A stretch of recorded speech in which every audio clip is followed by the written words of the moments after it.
वफाकी हुकूमत के पहले 2 साल में कर्जों में 15,072 अरब रुपए का तारीखी इजाफा हो गया है। मौजूदा हुकूमत के कर्जों में ये इजाफा मार्च 2024 से लेकर फरवरी 2024 में हुआ है। इजाफा मार्च 2024 से लेकर फरवरी 2026 में हुआ। स्टेट बैंक ऑफ पाकिस्तान की दस्तावेजात में तफसीलात सामने आ गई हैं। मजीद जानते हैं डॉन न्यूज़ के नुमाइंदे ताहिर शरानी से। जी ताहिर। जी, वफाकी हुकूमत का हर गुज़रते साल के साथ जो कर्जों पर इन्हिसार है उसमें इजाफा हुआ है।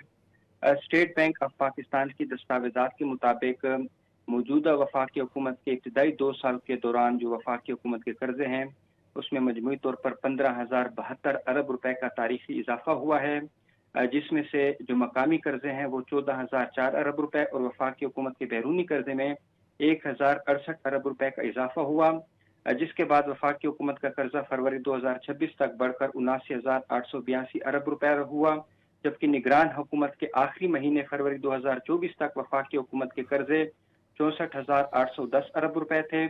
स्टेट बैंक ऑफ पाकिस्तान की दस्तावेज के मुताबिक फरवरी 2024 तक मरकजी हुकूमत का मकामी कर्जा 42,675 अरब रुपए था, जो फरवरी 2026 तक बढ़कर 56,679 अरब रुपए हुआ।